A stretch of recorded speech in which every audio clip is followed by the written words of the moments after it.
Hello everyone, welcome back to my channel Sweety Real Business. आज की जो video है, आज मैं आपको थ्रेडिंग फाइल्स बनाना सिखाऊंगी और थ्रेडिंग में क्या क्या यूज़ होता है वो भी बताऊंगी और किस तरह से थ्रेडिंग करते हैं वो भी बताने वाली हूँ। तो ये अगर आपकी फ़ाइल नहीं तैयार है और आप फ़ाइल तैयार करना चाहते हैं तो आप मेरे थ्रू फ़ाइल तैयार कर सकते हैं। ये मेरी फ़ाइल है। तो यहाँ पर मैं आपको सारी चीज़ें सिखाने वाली हूँ, जैसे कि थ्रेडिंग की जो कि आपको थ्रेडिंग नहीं करना आता है तो आप क्या क्या सामान की ज़रूरत पड़ती है और किन किन बातों का ध्यान रखा जाता है, वो सब मैं आज की वीडियो में शेयर करने वाली हूँ। तो यहाँ पर मैं पढ़ती हूँ, अवांछनीय जो हमारे एक्स्ट्रा बाल होते हैं, बालों को निकालने की विधि को थ्रेडिंग कहते हैं। जो कि हमारे एक्स्ट्रा जो बाल होते हैं, जो कि हमारी थ्रेडिंग पे होते हैं, उनको निकालने के लिए निकालने की जो विधि होती है उसको हम थ्रेडिंग कहते हैं। यह एक चाइनीज़ विधि है।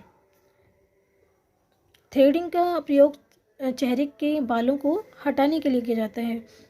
इसका प्रयोग शरीर के किसी भी भाग में किया जा सकता है। बालों को हटाने के विभिन्न विधियों में से यह एक विधि है। थ्रेडिंग सबसे अधिक लोकप्रिय विधि है। थ्रेडिंग करने के लिए कॉटन तथा 40 नंबर के धागे का प्रयोग किया जाता है। तो अगर आपको थ्रेडिंग करने के लिए धागा का कौन सा नंबर होता है तो वो 40 नंबर होता है। 40 नंबर के धागे से आपको थ्रेडिंग करनी होती है। थिंग्स राउंड में क्या क्या ज़रूरत पड़ती है, जैसे कि थ्रेडिंग में आपको क्या क्या चीज़ों का ज़रूरत पड़ता है। तो आपको सबसे पहले तो एक कॉटन की ज़रूरत पड़ती है, टेल्कम पाउडर की ज़रूरत पड़ती है, एस्ट्रीजेंट की ज़रूरत पड़ती है, एस्ट्रीजेंट लोशन, एस्ट्रीजेंट और प्लकर की ज़रूरत पड़ती है, कोल्ड क्रीम की ज़रूरत पड़ती है, एक सीज़र की ज़रूरत पड़ती है और एक धागा की ज़रूरत पड़ती है, जो कि 40 नंबर का धागा आता है। प्रोसीड्यूर क्या है इसका? सबसे पहले आपको आईब्रोज पर पाउडर लगाना होता है, लगाएं। फिर धागा चलाने के लिए उसका एक किनारा मुंह में लें। मतलब जो हम धागा एक लेते हैं, एक किनारा आपको उसके मुंह में लेना होता है, दबाना होता है, वह दांतों से कसकर पकड़ लें। अब धागे के दूसरे किनारे को अपने उल्टे हाथ से पकड़ें और दाएं हाथ से धागे को मध्य में रखते हुए अपनी तरफ घुमाते हुए 5 से 7 घुमाव दें।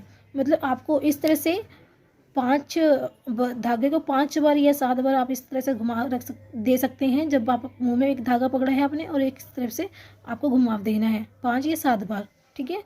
उसके बाद में उल्टे हाथ को पीछे ले जाते हुए सीधे हाथ को उंगली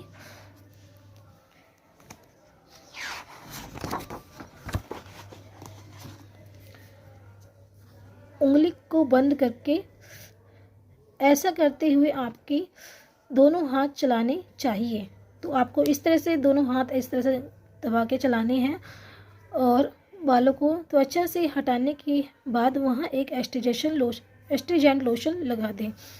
तो अगर आप थ्रेडिंग जब कर ली है आपने तो उसके बाद आप एस्ट्रीजेंट लोशन लगा दें, जिससे कि जो भी बाल निकले हैं तो वहाँ पर जो कि जलन होता है, एस्ट्रीजेंट जो लोशन लगा देते हैं वहाँ पर ठंडक जो उनको मिल जाती है, तो ज़्यादा पेन और ज़्यादा जलन नहीं होती, ईचिंग नहीं होती है। यहाँ पर प्रिकॉशंस क्या है सॉरी। तो यहाँ पे थ्रेडिंग करने से पहले त्वचा पर पाउडर अवश्य लगाएं। तो अगर आप थ्रेडिंग करने जा रहे हैं तो सबसे पहले पाउडर लगा दें, जैसे कि जो भी बाल होते हैं वो गीले जो भी होते हैं, जैसे चिपके होते हैं, वो निकल जाते हैं। उससे हमें आसानी होती है कि हमारे जो भी बाल होते हैं, हम थ्रेडिंग करते हैं तो आसानी से फंस जाते हैं, ठीक है। तो थ्रेडिंग करने से पहले हमेशा पाउडर का ध्यान रखें, पाउडर लगाएं। उसके बाद आईब्रोज को ऊपर नीचे दोनों तरफ से कसकर स्ट्रेच करें। मतलब जो स्किन होती है उसे अच्छी तरीके से बोलें स्ट्रेच करने के लिए। अगर वो स्ट्रेच नहीं करेंगे टाइट से तो आपका जो धागा है, धागे से उनकी स्किन कट सकती है अगर ढीली होगी। तो आपको हमेशा उनको स्ट्रेच करने के लिए बोलना है कि टाइट स्ट्रेच करो। उसके बाद में धागे को ना ज़्यादा दबा कर और ना ज़्यादा उठा कर चलाएँ, ठीक है। तो हमेशा ना ज़्यादा दबा कर चलाना है आपको, ना ज़्यादा उठा कर चलाना है, मीडियम चलाना है। कटी फटी त्वचा पर धागा ना चलाएं। थ्रेडिंग करने के बाद एस्टीनेजर लोशन अवश्य लगाएं।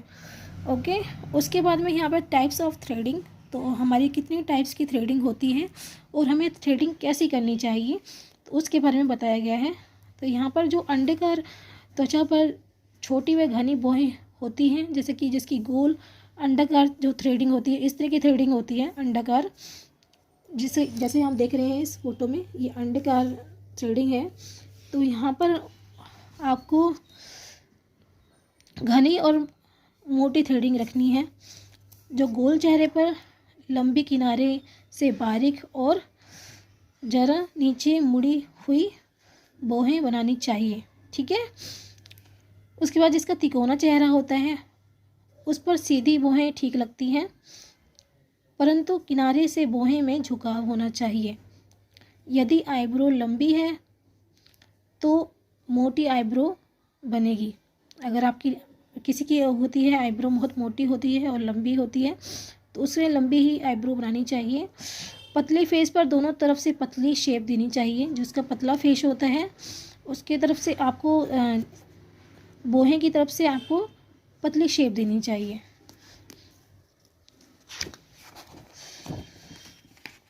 तो इतना यहाँ पर ब्लीचिंग का प्रोसेस आ गया है। तो हमें थ्रेडिंग में ये सब ध्यान रखना चाहिए। मिलते हैं नेक्स्ट वीडियो में, तब तक अपना ध्यान रखिएगा। जय श्री कृष्णा।